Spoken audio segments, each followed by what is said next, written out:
Well, hello everyone. I'm Anthony Dickinson, your host for today's webinar, and it's my pleasure to welcome you all and introduce today's topic, cyber risk prioritization. So digital business is vulnerable to cyber attack, and large organizations typically have thousands of vulnerabilities. So with 60% of security budgets unable to keep up with rising threat levels, risk practitioners agree it's critical to make investments based on real and quantifiable risk. So today we have Mark Cordair, OpenSky CISO and National Practice Director, will be sharing his experience in taking a threat-based approach to cyber risk prioritization. This is an approach that specifically focuses investment decisions onto the things that protect you the most, and as a result sets up the rest of your cybersecurity program for success. But before I introduce Mark, I just want to go through a few logistics. So the presentation today will run for approximately 30 to 40 minutes, and we'll keep some time at the end for questions. During the presentation, please feel free to ask your questions in the Q&A section, as we'll be monitoring that throughout the presentation. Or, of course, you can just save them to the end, and we'll give you the opportunity to pose the question directly to Mark. Please note that this session is being recorded. For those that couldn't join us today, it'll be made available afterwards. So now I'd like to introduce today's speaker, Mark Cordair. And as I mentioned, Mark is our Chief Information Security Officer and one of our National Practice Directors. And he's formerly Chief Security Architect at a Fortune 100 healthcare organization. But that's not all. He contributes to numerous industry forums, including the National Strategy for Trusted Identities in Cyberspace, the Medical Device Innovation Safety Consortium, and the Department of Homeland Security Cyber Incident Data and Analysis Group. He's a Ponemon Institute Fellow with over 25 years working to help organizations master risk and compliance in an increasingly digital world. So Mark, the floor is yours. Well, thank you, Anthony. I assume you're hearing me loud and clear. And thank you, everyone, for joining. So as Anthony mentioned, my two roles here as a National Practice Director for Security and GRC, it's my responsibility to do research and development to make sure our methodologies meet the needs and the times we're in. And I can tell you that this, in terms of, is a top-of-mind topic in many organizations of all sizes and sectors, the ability to prioritize around threat. And as the CISO of OpenSky, I too have to make operational and strategic decisions every day, week, month, quarter, and year. So we're right in this together. So a little bit about the agenda. We're going to talk about why it's important to take a threat-based approach, a couple of benefits associated with doing that, and then we'll move on to basically the art and science of risk prioritization. The art is the methodology, the processes. The science is the calculation and blends into your approach on technology. And then, as Anthony said, we'll have time for questions. So let's get right into it. Why is it important to take this approach? The 80-20 rule of management applies more than ever in security, that meaning that typically 20% of your efforts and energies can have 80% of the value. And if you understand what those efforts are, then you can be successful enough, or at least be able to meet the speed of business. And we're working in a day here where digital enterprises are becoming more digital in their transformation approaches, and they need to be protected. But they also need to have the right speed to market. So we need to look at the challenges and the approaches to this in terms of protecting the digital enterprise, both left to right and right to left. So in the graphic, what we depict is the typical right to left approach, where you pick your control frameworks du jour. Part of it may be regulatory, part of it may be by choice, like the NIST cybersecurity framework, and you put these things together, you baseline yourself against that, and that gives you an idea of what your capabilities are. But it also leaves this quandary of, depending on your framework choices, you may have 300 or more controls that you need to be applied. And can they be applied everywhere, all the time, at maximum efficiency overnight? No, they cannot. So you're left with this opportunity on the left side that says, let's think about our key controls. Let's talk about our corporate objectives with the stakeholders, determine the assets that are aligned with those objectives and the threats against those assets, and develop attack scenarios. Attack scenarios are a wonderful way, you put them together in your risk register, are a wonderful way to think about control definitions, whether they're preventative, detective, or even your incident response routines. It brings the organization together around priorities, helps you determine your maturity levels for your controls and your roadmap. It's all about being able to support investment over time. So left to right, right to left. You need them both, and together they can build a program that's right in time with the business needs. That's why we have to do it. Now, the two benefits. Benefit number one is understanding the proportional value of controls given the scope of your risk. And the litmus test here is, can you rationalize, similar to this graphic, how to allocate resources wisely? So the allocation of resources when you're doing investments and execution and operations is critical. And you need to understand that one control may have incredibly more valuable and valued than other controls, and the graphic depicts here.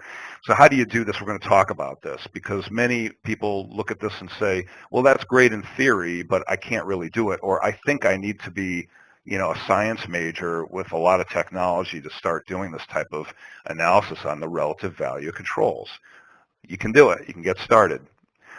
When you have this, think about the investment questions, the execution questions, the operational questions you'll be able to be focused on and answer. Where should I invest next? Should I improve on existing controls instead of running out and buying and building more? How much should I spend on control 11 given what I spent on control 22? These are the graphic shows. Why would I spend infinitely more on control number 4 when control number 5 cost me $100,000? Okay, the proportional value is the same. Why don't we look for a vendor or a solution that is also the same?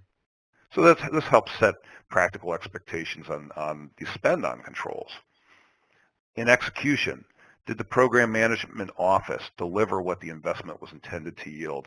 Frequently, people determine their best investment in controls, but the delivery, the execution of the project goes after low-hanging fruit.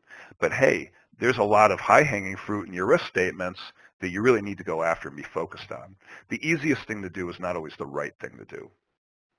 And typically you go out and procure technology to help with controls as well, deploy controls, and automation of controls. Did the technology meet the marketing promise? You could start thinking about things in this way. And last but not least, in operations, you can consider which controls have so much value that you want to spend some time developing good control metrics around them, key performance indicators, because you know that you cannot afford to let that control decay. And if you haven't had a discussion recently about control decay, you might want to think about this. Frequently, there's a lot of exuberance in year one. You're investing in a new control. You're building it. You're getting it rolled out. Everyone's focused on it. And then the next year, you move on to other initiatives. If the right operational processes and metrics and oversight were not in place on that new control, then it's going to suffer natural decay. Aspects like changes in the environment, patching, tuning, re-architecting to meet the new architecture of the organization, you have to keep these controls fit. And it's important to know which ones you want to have that level of observation on. In other words, some controls are so important that quarterly spot checks or yearly audits are not good enough. You want continual metric-based monitoring. The other benefit is popularity. And then we show as an example of stakeholders that can be involved in setting priorities here. But the key thing here to remember is that organizational wisdom will lead to organizational execution. Too frequently, we see challenges in terms of adoption, acceptance, exuberance around implementing security initiatives. And if you talk to folks that are in the ranks and in the trenches, their perspective as risk is very different. And they might say, well, that's great, but I've got other risks over here, and I think they're more important. And they may be right. You have to have the organizational discussion and blend together the organizational wisdom to get consensus. And when you have consensus, everyone will be flying in the same direction, and you'll get a lot more done, and you'll get a lot more extra organizational support for this. In this example of determining risk, we've got business analysts involved that can help with the business champions on what the impacts of not meeting those objectives are, the likelihood of those risk scenarios happening, get great input from cyber threat intelligence on threat actors. You can determine a lot about the exposure of assets to threats from security architects. And naturally, the folks that do a lot of work in controls assurance and audit can give you a view on just how effective those controls are and what the residual risks look like. So the key is you want to get all this blended wisdom into your overall risk ratings. So that's why to do it and the benefits. Let's get into how. So there are a lot of heavyweight risk methodologies out there, and sometimes people struggle with how to get started. This is a great methodology to get started. And basically it starts with setting the scope, and you may have multiple risk management programs, but define the scope. We're going to talk through each one of these in more detail, but at a high level, you establish your threat profile. You associate those threats to your assets. You leverage that information to pull together a great risk register. We'll talk more about how that's designed. With the consensus around those top risks, you dive right into which controls matter the most, and there may be multiple controls that align with each risk. And in parallel with that, not later, in parallel with that, immediately start thinking about your analytics. And security analytics offers a whole lot of out-of-the-box value in terms of opening your eyes to perhaps risks you hadn't thought about yet in your risk register. But you can also drive security analytics to be more aligned with the business by simply saying, I want key risk indicators from my analytics to determine just how concerning a risk is in the risk register. It's typical in risk management to say, here's the risks and here's the KRIs. Analytics is a way to do that. Now, both control investments and analytics changes can cost money and time. So you want to play the investor role yourself first. Make sure that you're doing the right thing. And then bring it forward to the IT risk committee for approval and oversight. If that's not well formed or doesn't exist, charter it yourself. We'll talk a little bit about that as well. That launches your approved annual projects and the structure of your annual PMO. And you're going to want to stay involved because you want to make sure that the project's success criteria and delivery metrics are aligned with the risks that were communicated to gain the investment in the first place. This is a continuous risk management loop, so you'll improve over time. But it's a great get started methodology.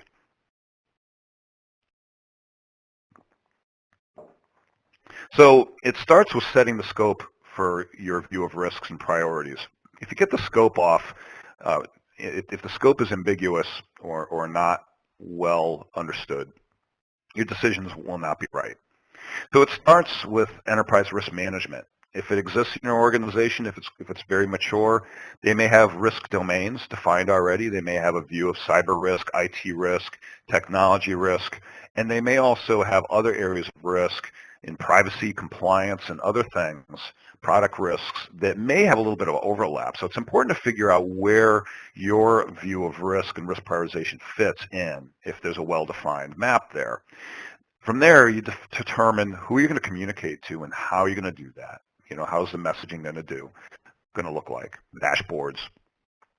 And then set your sights on, are we talking about priorities for information risk alone, or are we thinking about technology risk? They're two different things. They're related.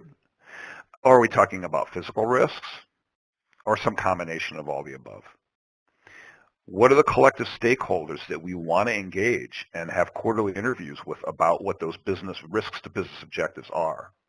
and the significance of them.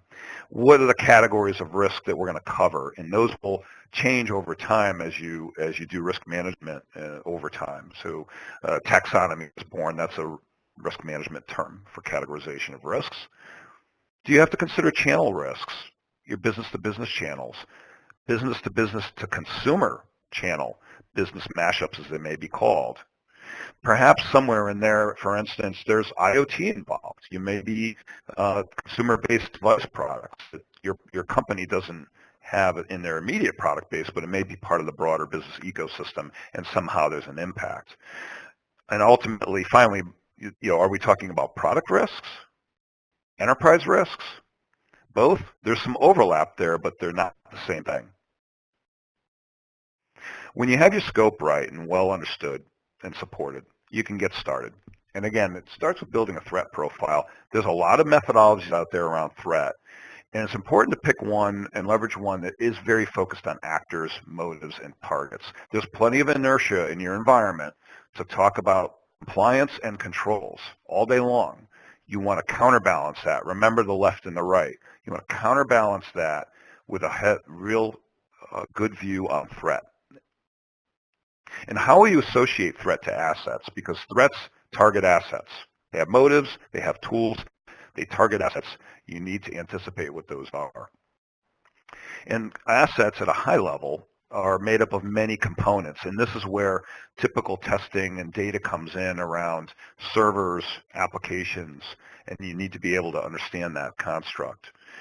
Ultimately, you want to tie it back down to your threat means, motive, and opportunity, and good cyber threat intelligence. Motives may include for your organization and your assets things like crime, hacktivism, espionage, even safety risks. It depends on what your organization does and where it fits in its business ecosystem.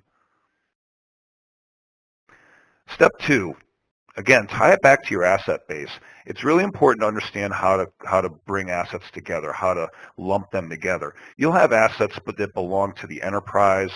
You'll have assets that are unique to a specific division or line of business. You'll have assets that are unique to a process. It's important to understand that and be able to roll it up, not only to align threat, but perhaps your scope of your risk prioritization is not the entire enterprise. So you got to figure out where that fits in. So comprehensive alignment is important, making sure nothing's left off to the side. And layering is important, understanding how your logical assets align, are living on top of virtual assets, on top of physical assets, whether those are in your data center or in your use of cloud. Asset classification is important in this day and age. Many times you have to start thinking about safety implications of assets and how you classify as well. The digital enterprise doesn't end at the data center. We've got suppliers, we've got solutions in the cloud, we've got social networks and use of social media.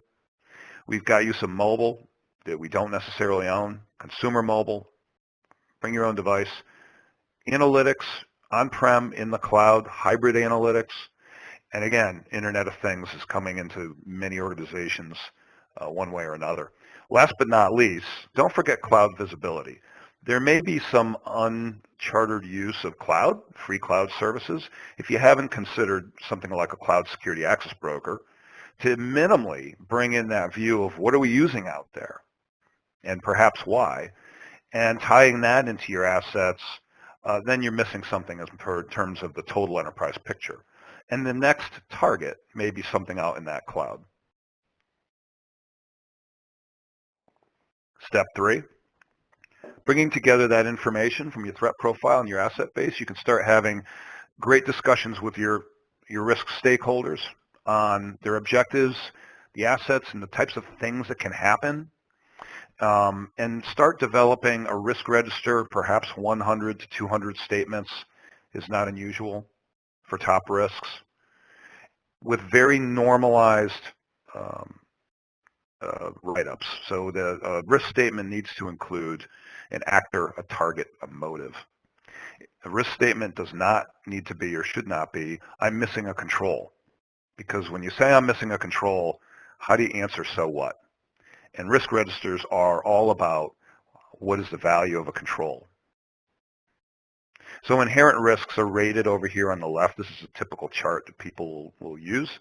Impact, loss magnitude, and likelihood together. Impact judged by the asset stakeholders, likelihood by the security teams and various security roles. I have an example of a risk, and this one will come from typically HR services, insurance, and in terms of a typical problem. And you'll notice that there's no control notion in here. It's just a scenario.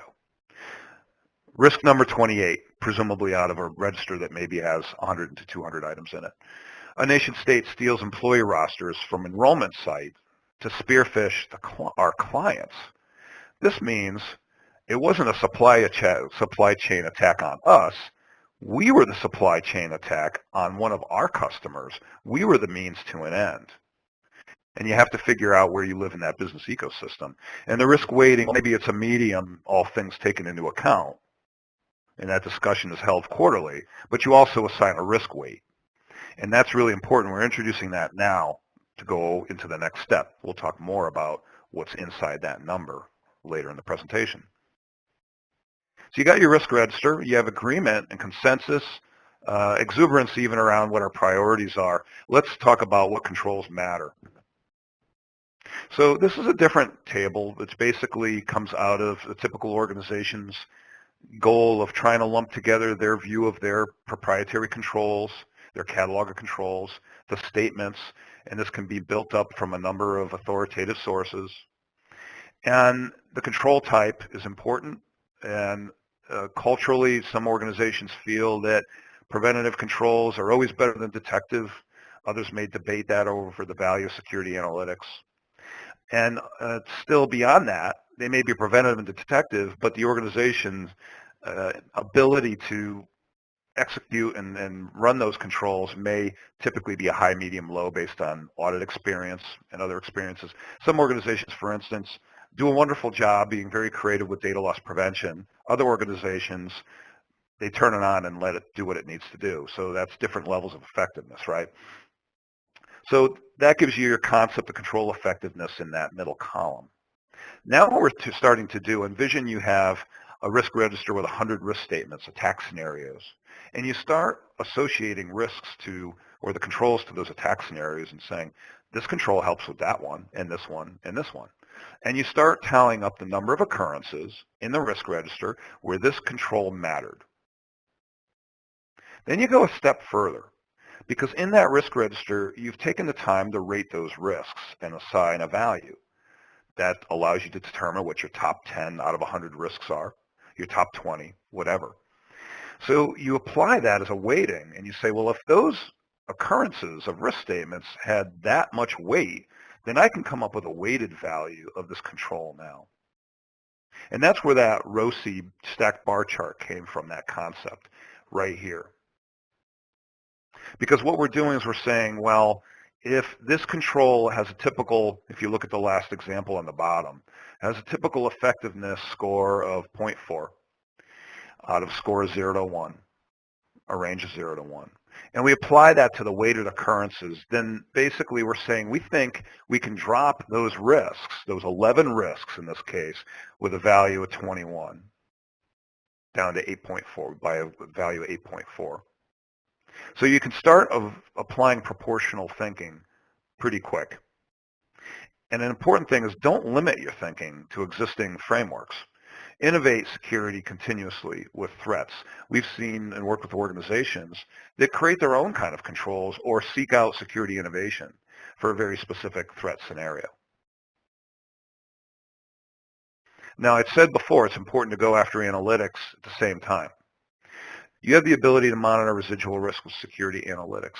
Those attack scenarios out of the risk register can be fairly easily converted to risk statements, or converted from those risk statements into effective analytics requirements. There's a little bit of a conversion there, but it's not that far off.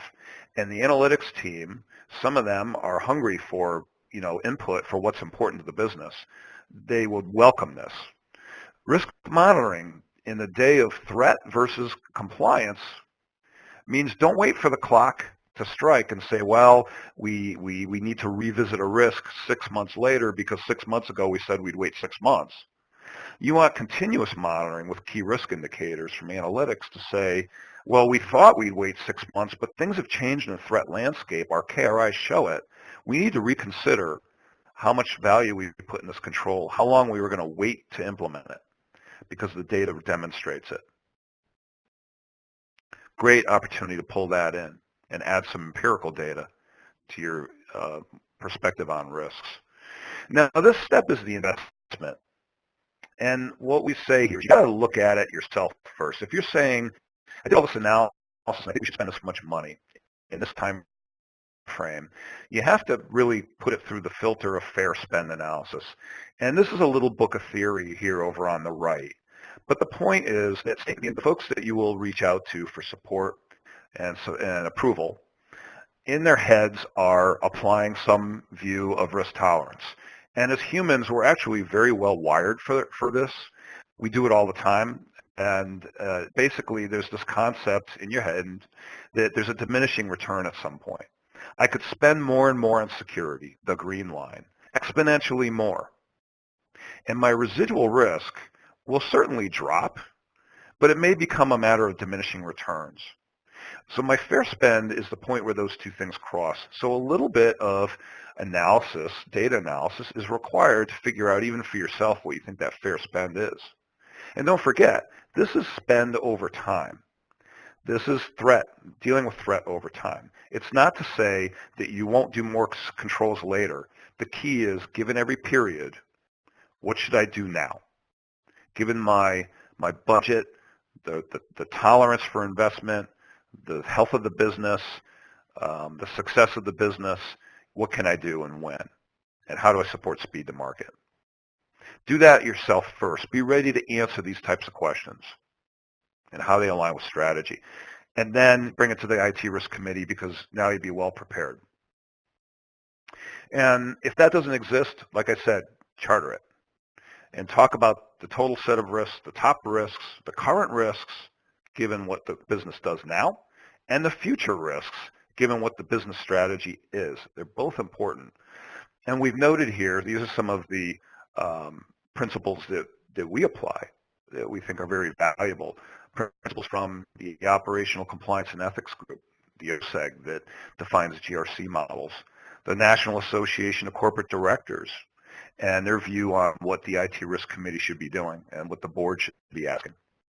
COBIT 5 is wonderful governance and risk guidance. And the FAIR Institute has a very mature view for how to think about risk and the financial implications of it.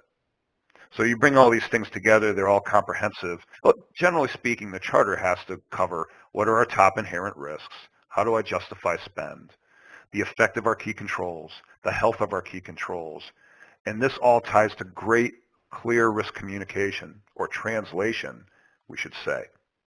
And we say translation because one of the things that people don't realize, and sometimes, is the risk register is actually a great translator of controls to business objectives.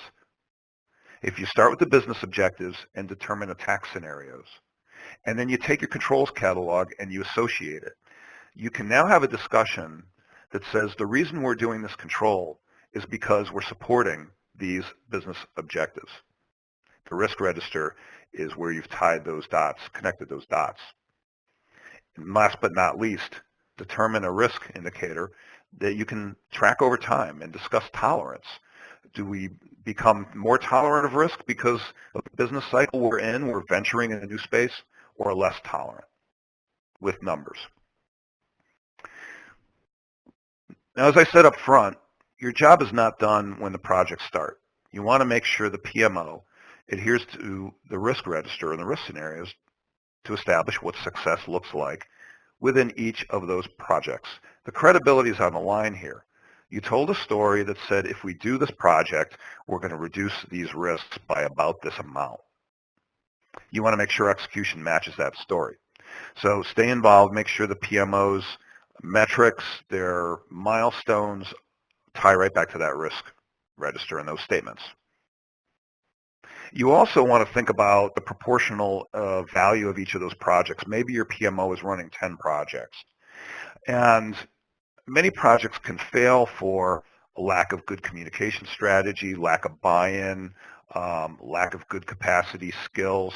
And you might want to be involved to say, hey, out of the 10 projects we're doing this year, I know these two are so important that I'm going to stay involved and make sure that we don't run into any of those roadblocks.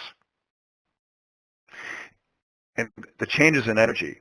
So you may have a view of a year for execution of projects, but threats don't wait a year to change. So as you reassess your risks, you may have interim changes where some of the energy and even funding between projects may need to change. So a PMO could do that.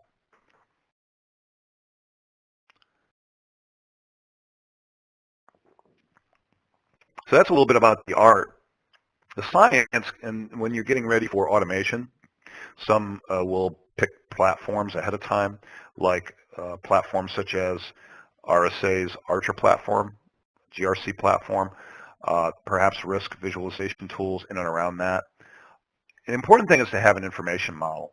And whether you invest in technology right up front or later on, know what information is important to gather, how you're going to tie that together to tell your story from the bottom up to the business innovators, how you're going to support them, the strategic investment board, the stakeholders in good times and bad, your enterprise risk management folks, which may want to hear about risk in terms of annual loss expectancy, and even talent management on what security talent you'll need to achieve your goals.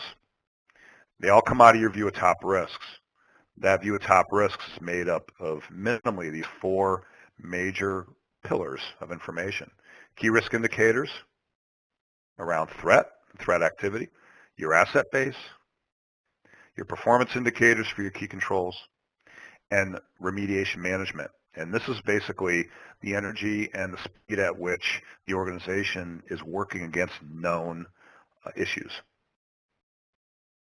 So approach your view on technology with a top-down deliberate approach. Know what you want to get out of it.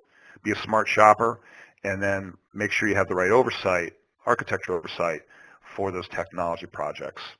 You'll get a lot of win, and you'll need them. You will absolutely need them as you get better and better at risk management, and you start receiving value back out of the ability to do key controls, recommendations, and analysis in speed with business. So a little bit deeper into it, with technology, you could start doing things like looking at more threat modeling, categorical attack vectors, and tying in more data around impacts or more data around threats, and get a better view through measures what control effectiveness means. And in your risk register, how much is the inherent risk actually reduced, and more precision around action, the definition of controls, control valuation, and to be able to look at controls and say, which of my controls mitigate the highest risks? You may have a control you put in place that only addresses 1 out of 100 risks, but if it's in the top 5, you're going to do it. Then you have other controls that maybe don't affect the top 10 or reduce the top 10 risks at all, but gosh, if they take a bite of risk out of 20 or 25 of the lower risks, it's still a key control. So it's not just about addressing the highest, it's about addressing the most. Can't say enough how important, and to emphasize the point of connecting modern day cyber threat intelligence. Many cyber threat intelligence practitioners say, I have all this threat intelligence, both operational and strategic, operational information about indicators of compromise and threat and what types of target platforms they can impact. Strategic threat intelligence, I just found out that it's becoming a common tactic to attack pharmaceutical companies for this reason, and the attack is looking like this. How does that change our priorities? And they can be frustrated sitting on this information And being able to aggregate and filter, but not know how to do the distribution and sharing into these downstream processes around investment, around design, and around operations. So you'll need automation to help you with that as well. And we've been talking mostly in this presentation around this mastering risk at the top and the risk register probability.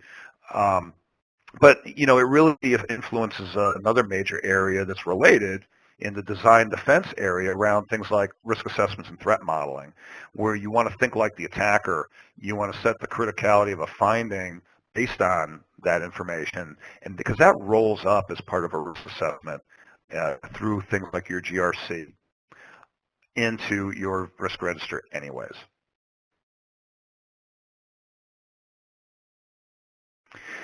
Now we're going to talk a little bit about the roll-up a little bit more deeper into the calculation. We talked about a risk weighting example of 27. Where does that number come from, a weighted view of risk? So the risk statements, what we're doing here is we're saying in order to determine the weight of the risk, to determine the weight of the control value, we're going to do an impact analysis, and there's each risk statement may have different impacts on confidentiality, integrity, availability, safety. Some use efficacy now, especially in things like medical device assessments. So those impact factors will vary based on your organization, its products, and its capabilities, and it may change over time as well. And then the rating scale on each of those 1 to 5, we recommend 1 to 5 in all cases because it's a good glide path fit into a GRC platform where that's typical rating. But you got to break down what 1 to 5 means and encourage the input of all those stakeholders who you want their buy-in for because they're going to help you execute anyways. So this is a good way to start getting input from different areas: privacy, business continuity, and other stakeholders, just to say, here's the impact of a risk statement, which is an attack scenario.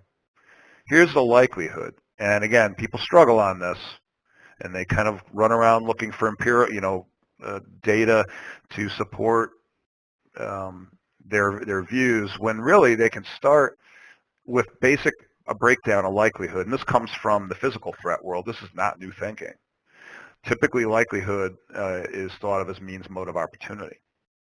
And when you break it down that way, you can ask your cyber threat intelligence folks or your services company to help gauge the means and motive, because again, they're taking in new threat feeds every day, strategic intelligence, operational intelligence. They can give you an opinion on means and motive, given different risk statements and scenarios. The opportunity comes from the security architects, because security architects, if their role is well chartered, understand things like trust zones. They understand things like channels, the way the assets are exposed to the business partners, the way they're exposed to the DMZ, 3-tier architecture.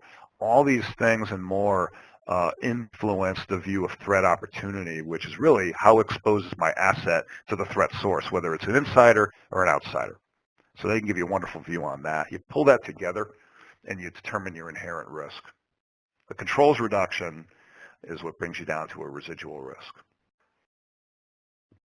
The important thing to remember, you want to get blended view. You want people voting on impact, and you want different people voting on likelihood. When you put that together and everyone's perspectives is heard, you have organizational consensus and organizational wisdom. Now let's talk about where that's led to success. Healthcare is a great example of challenges in risk prioritization. Everything from privacy to safety, the concern around devices, the concern around bad data and electronic health records, data integrity issues, and really, where do you get started, and how do you invest in security over time as your business changes? The business is constantly changing. In this case, the organization was in a much better perspective. They had the compliance view of security posture. Now they have the threat-oriented risk view. And for the first time, they can provide an informed risk perspective to their board. pulling those two things together, the left hand and the right hand, and demonstrate return on what they get for the security investments. Their goals and challenges: sizing the risk, driving investment decisions with clarity, understanding threat, understanding how to balance that with compliance. Those were their goals and the challenges, and the solution was to populate an IT security risk register, upwards to about 100 risks, business objectives aligned, model out those key controls, and then leverage that to develop their investment on controls and a roadmap for improving on their risk management process. Because after doing this once, they got immediate insight and value and good discussion and consensus. Now they want to do it every quarter. And that drives into risk automation and their approach on GRC. The results are clear. They've got quarterly risk perspectives, a top-down view. The organization's understanding proportional value and which controls and initiatives have the biggest bang for the buck. And while they started with a spreadsheet, they have good clarity on why they're doing it. Everyone understands the spreadsheet, and they're going to have better success when that gets pulled into their comprehensive GRC solution. So people understand as it goes into GRC, it's really the same thing that you saw in the spreadsheet. We just now have automation. And again, better buy-in on why the GRC is sending me alerts and update requests, and a fantastic story. So you have to establish what's your target, whether you do technology. Sooner or later, it starts with finding risk. That's a cultural change. Getting people to actually admit that they have concerns about risk is a great start.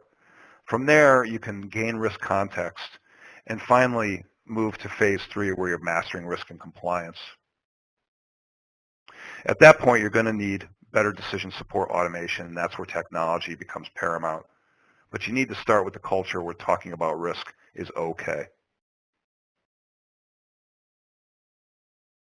Well, at this point, we're going to open up the floor to questions. I look forward to hearing your questions.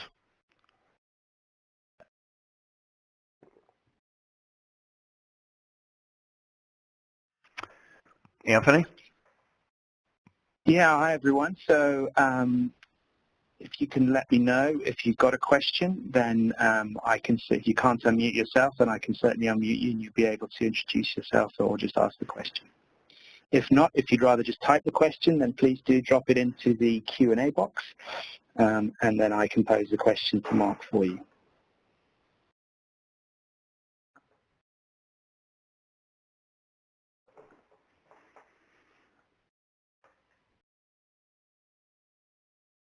Okay, Mark, I think we've got our first question. So John's asking,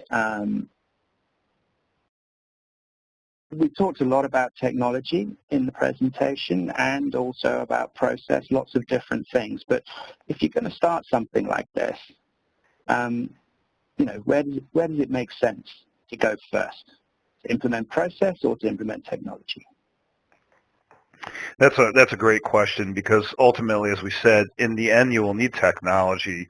It's a cultural, as many years as a security architect, it's really a cultural thing, whether the organization's view in this area is that they want to invest upfront in technology, even without a full understanding of how the processes need to lay out, and the intent that, look, we made the investment, we put the right steering committee in place, we'll leverage it over time. And that can work. Other organizations may have a culture where you don't go to shopping for technology until you have clarity on your requirements, meaning that you should at least have prototyped your processes to become a smarter buyer, so you make the right technology choice. And I think there's merit in that, especially in what we have out in the industry, who's got wonderful solutions for GRC, like RSA Archer. And then you have additional visualization platforms that can snap in and around that. Why would you need that? And when you drive your GRC program, where does the risk register fit in? Is that the first initiative? Is it way late in the game? So it's important, I had that information model laid out. Minimally, have a view of what information you need to be able to credibly answer the big questions to the top. Okay, and you take that view of this is the type of information that I want to know we've collected to make the decision, and then you take that with the culture and you make a decision about I'm going to go technology shopping just based on my information model up front and make a good decision and do my best to build processes off of that. And other organizations may say, I want to prototype the processes. We've seen some wonderful GRC solutions that started as spreadsheets because people understand spreadsheets. They're a universal language of data relationship, and they buy into it. And then they go into the technology platform and they say, that's great. We're going to put it right into our new risk platform. And they say, that's great. That's exactly what we knew. I'm comfortable with what's in the box, even though I don't understand the technology inside the box. I don't need to. So it depends. And it's a good upfront discussion to have. That's a great answer, Mark. And we've got some more questions coming in. So Eric would like to know, we've indicated the links to eGRC systems, they've just implemented Archer, and he wants to know, is there an out-of-the-box integration, or is this all custom API? Do you have a view on that at all, Mark? Yeah, this methodology is intended to work in Archer as a preparatory step towards Archer or any other GRC. And what we've demonstrated here is a bit of an extract that you can pull back in. What we've done that requires a little extra work in Archer is just decomposed what inherent risk really means. And so that would be, a custom form that maybe would have to be put into place, but it's not unusual type of customization, and it's certainly in line with both the intent and overall data model of Archer, as well as the intent of other types of methodologies like FAIR that are out there that we discussed earlier. So it's right in line with it, but it's intended to be positioned as a get-started thing because it's so critical to start thinking like this. We have the heavy hand of compliance. We need to balance it with a view of threat for priorities. And whether you're doing technology up front or later, take this approach, get started. You're using Archer, that's great. Make sure that populating the risk register is one of the first things you do in that Archer program. Don't wait to the end. You don't want to take a total bottoms-up approach that says, we're going to populate all these great solutions for compliance, audit, metrics, controls, policy management, exceptions. We're going to wait until all that boils up to this wonderful data, and 3 years down the road, we'll have a risk register. Don't do that. Start with the risk register up front or start with it in parallel and say, we're building our empirical base at the bottom of data. We have our perspective and wisdom on risks at the top in the risk register, and the program is going to, over time, weave the data at the bottom into the risk perspectives at the top, further justifying that our top risks are well understood. Okay, great. Thank you, Mark. And kind of so Elizabeth has a great question. So, we're talking a lot about using these threat scenarios to build a risk register.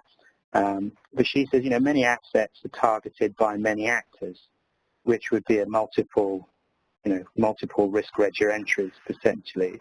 So what prevents a risk register from becoming too large to effectively manage? How do you keep it manageable? Boy, that is a fantastic question because there's a couple of pieces there. One is important piece I'll attack first is what she added at the end, which is you don't want the risk register to become so large that you can't interview your stakeholders and update the scores on a quarterly basis. There's a lot of variables in terms of, yeah, the risk register could be so big, our complexity for rating could be so complex, our ability to interview stakeholders is so much, but don't miss the quarterly cadence. Quarterly is important, if not more frequently, because if you take together the change, rate of change for business, for technology innovation, and the threat landscape together, arguably those are all changing monthly. So minimally, if you take those three factors together, don't wait more than quarterly. Certainly don't make it an annual thing, because that's a check-the-box compliance thing that says you should do an annual discussion about risk. No, it needs to be quarterly at least, and then with automation even more frequent. So it's important to make sure that given the capacity you have for resources to interview and keep the risk register fresh, that you don't go too crazy. You might have a full-time person, a half a person, a team of 3. Make sure that whatever the risk register is, it's always relevant, because it's your credibility and your energy for driving consensus and execution. So to our first point, it is possible to get, people say, well, 100 risks, 200 risks, that sounds like a lot. Actually, when you start writing risk statements, she's right. When you start thinking about the different iterations, you get to 100 or 200 really quick. So that's why I mentioned earlier that it's important to kind of have a categorical roll-up of assets, your collaboration platforms for business operations, and not name every platform because there's too many combinations of threats to targets. But it's important to have that categorical view, because the other thing she hinted on is important too. You may have one platform, like I mentioned in the example risk statement of enrollment, that maybe it's got 18 threat actors for 18 motives or 3 motives each. And you can look at it in your environment and say, that categorical set of assets is so highly targeted that I want a lot of perspective. And even if that's the hardest thing to secure, the threat means it's what I have to go after the most. So the projects have to focus new controls on that. The analytics folks might say, well, geez, that's not where my sensors are. Well, get them over there, because that's where the threat's consolidated. And the rationalization for attack is there. In the end, you don't want to be in a position of, we will all suffer our challenges and bad days in security, and organizations will always have problems and breaches. You don't want to be in a position where you looked at that breach and said, we should have thought of that. Well, yeah, you should think of it, and this is the way to do it.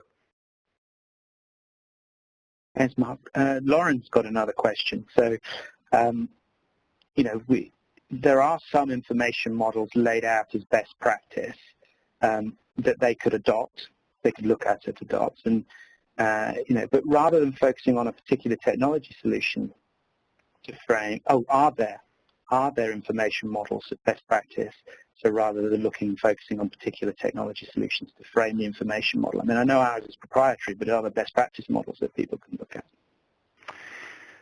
Yeah, we mentioned a couple of organizations. That's a good question too. I mean, I think if you think about what the OSEG has done for GRC, setting expectations for GRC, what the NACD has done for setting expectations for the big questions that need to be answered, what COBIT shows you for their framework, what FAIR looks like for the type of information that they're trying to establish for financial value of controls.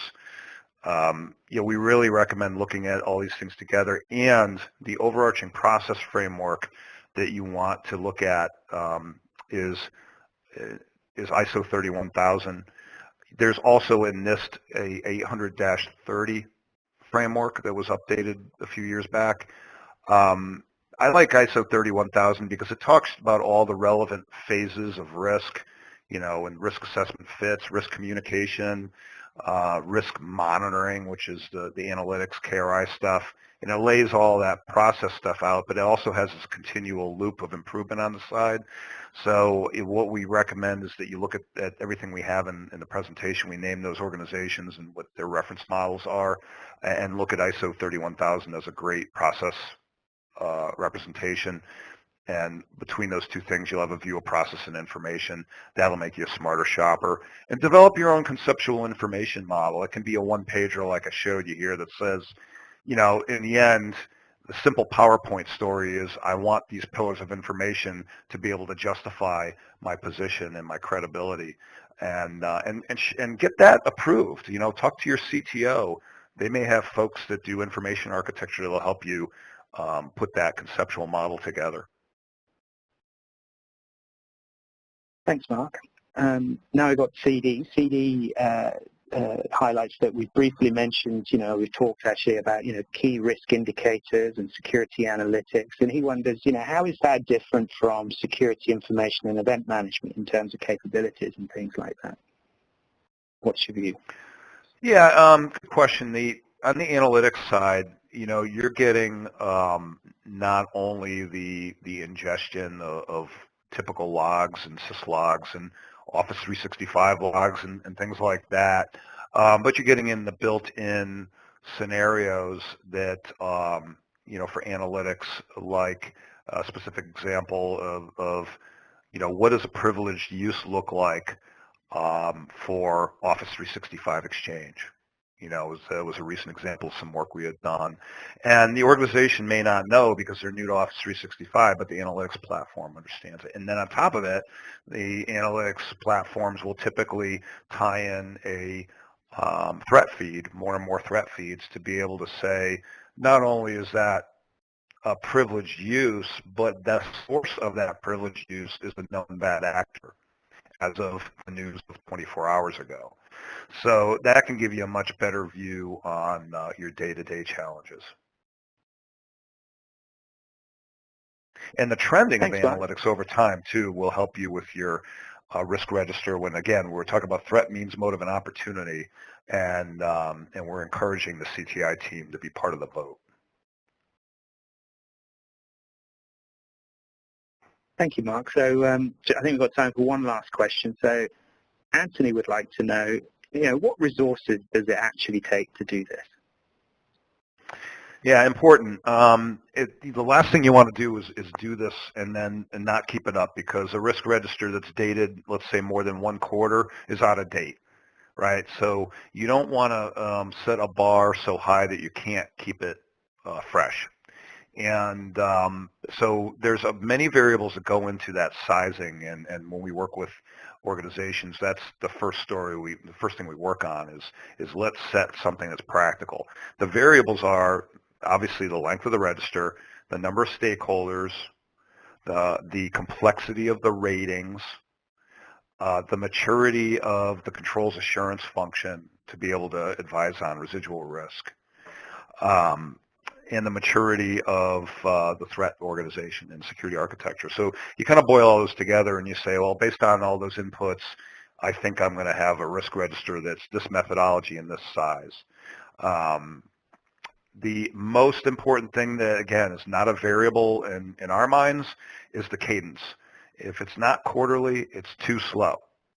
And you can start with a spreadsheet, but quickly you'll get value and you'll say, I want to do this, but I want to do it more efficiently, and that's where GRC and other types of risk visualization tools will help you.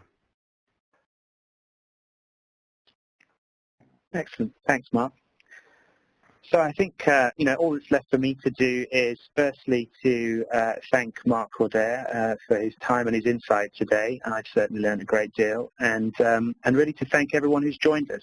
We really appreciate you taking the time and hope that you've got as much value out of today's presentation as I did. So do feel free to reach out to us, as we'd be happy to take further questions offline. And we had a few people ask, and just to confirm, we have been recording this session today, and we'll be making it available on our website, so you'll be able to come back and watch it again at your leisure. So with no further ado, I will bring the session to an end. So thank you very much, everyone, and have a great day.